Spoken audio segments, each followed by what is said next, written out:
बेटे ने अपनी पत्नी के साथ मिलकर के अपने बुजुर्ग पिता की हत्या करवाई थी।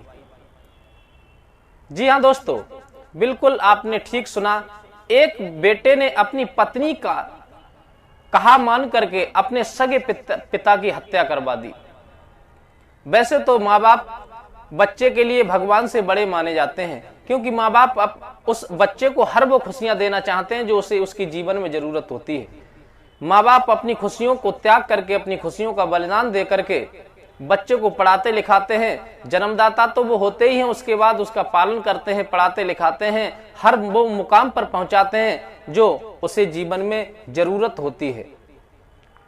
बच्चे को कोई परेशानी होती है तो माँ बाप का निवाला उनके गले से नीचे नहीं उतरता।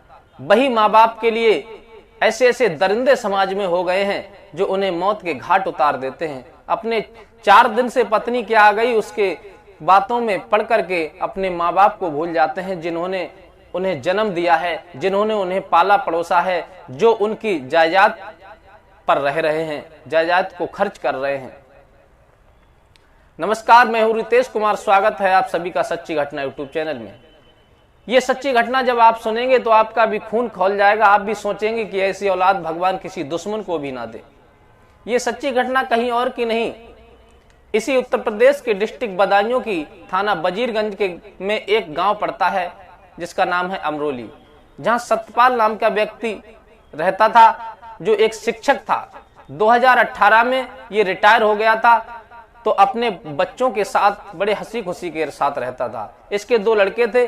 बड़े लड़के का नाम हरीश प्रताप सिंह था, छोटे लड़के का नाम विपिन प्रताप सिंह था। दोनों बच्चों की जब शादी करने के बाद में बड़े आनंद के साथ सतपाल जो था अपने छोटे लड़के यानी विपिन प्रताप और बहू पूजा प्रताप के साथ में रहते थे।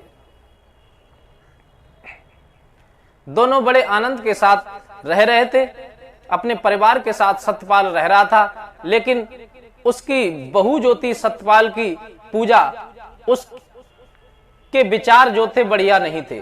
वो अपने ससुर को कभी इज्जत नहीं देती थी, कभी प्रेम से नहीं बोलती थी, उनका सम्मान नहीं करती थी। इस वजह से उनके बीच में कुछ विवाद चलता रहता था। वो स्वार्थी किस्म की औरत थी। तो क्योंकि सतपाल ने अपने छोटे लड़के जिसमें साजे रहते थे उनके लिए सब कुछ किया। उन्होंने गाड़ी दी, ट्रैक्टर दिलवाया, मोटरसाइकिल दिलवाई, यहाँ तक कि जो उनकी रिटायरमेंट का पैसा था वो भी उस छोटे लड़के को दिया, पेंशन का जो पैसा आता था वो भी अपने छोटे लड़के को दिया। लेकिन पूजा फिर भी अपने ससुर का सम्मान नहीं करती थी। उन्होंने परेशान होकर के एक दिन गुस्से में आकर के अपनी बहू से कह दिया कि तू हमको ज्यादा परेशान करती है, हम तेरे लिए सब कुछ करते हैं लेकिन हम तुझे अपनी जायदाद से बेदखल कर देंगे। ये कहकर के सतपाल जो थे अपने बड़े लड़के हरीश प्रताप सिंह के पास पहुंच गए और उसके साथ रहने लगे। ये बात पूजा के दिमाग में खटकने लगी कि हमारे ससुर हमें जायदाद से बेदखल कर देंगे, हमारे पास कुछ नहीं बचेगा। उसने देरी नहीं की। कहते हैं विनाश काले विपरीत बुद्धि, इंसान के जब दिन खराब आते हैं तो उसे अच्छी सीख भी बुरी लगने लगती है। उसने तुरंत अपने भाई को फोन लगाया कि हमारे ससुर हमें जायदाद से बेदखल करना चाहते हैं। उसके भाई ने कह दिया कि तुम खामखा परेशान हो रही हो, अरे वो तो बुजुर्ग हैं, गुस्से में आकर के कह दिया होगा, ऐसा कुछ नहीं होगा। फिर भी ये बात पूजा को हजम नहीं हुई और उसने तुरंत अपने फुफेरे भाई राहुल को फोन लगाया, जो डिस्ट्रिक्ट बरेली का रहने वाला था। उसने कहा कि आप हमारे ससुर को गोली मार दीजिए, उनका कत्ल कर दीजिए।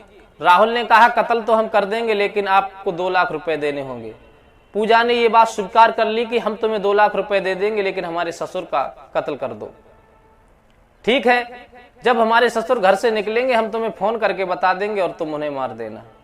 दोनों के बीच में बात फिक्स हो गई। दोस्तों, सतपाल इधर बाजार करने के लिए सैदपुर के लिए जा रहे थे, उधर पूजा ने अपने फुफेरे भाई राहुल को फोन कर दिया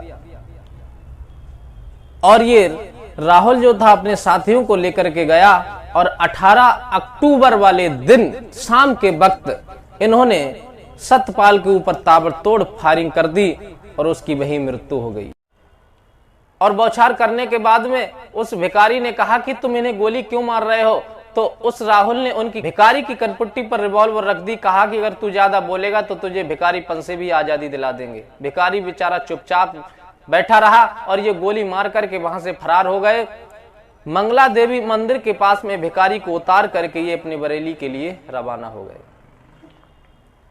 इधर किसी प्रकार से उस भिखारी ने जाकर के पुलिस को सूचना दी कि हमारे आंखों के सामने एक दो व्यक्ति थे बाइक से, मैं भी उस पर बैठा हुआ था, तो उन्होंने मेरी आंखों के सामने एक बुजुर्ग व्यक्ति के गोली मारी है।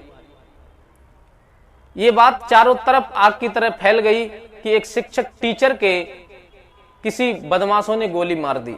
जब इस बात का खुलासा हुआ, पुलिस फोर्स तुरंत उस जगह पर पहुंच गई और इस बात का जब खुलासा हुआ तो पुलिस के हाथों जो सबूत लगे और उस भिखारी के द्वारा जो बताया गया और जो उनके बड़े बेटे ने बताया कि हमारे छोटे भाई की बीबी जो थी बड़ा कलेश करती थी, एक दिन पिताजी के बीच में झगड़ा हो गया, तो उसी वजह से यह घटना घटी गई है। पुलिस ने तुरंत उन्हें अरेस्ट कर करके उनसे पूछताछ की तो उन्होंने अपना जुल्म कबूल किया और उसके बाद में बताया कि मेरा फुफेरा भाई राहुल था। पुलिस ने लोकेशन के द्वारा इन 3 व्यक्तियों को बरेली से गिरफ्तार किया। पहला राहुल है, दूसरा कुणाल है और तीसरा अशोक है। ये तीनों व्यक्ति बरेली के रहने वाले हैं। दोस्तों, आप क्या कहना चाहेंगे ऐसे पुत्रों के लिए, ऐसी संतान के लिए? क्या इसने सही किया? क्या उस बहू ने सही किया अपने ससुर के प्रति? अगर बुजुर्ग है उन्होंने गुस्से में आकर के कह दिया।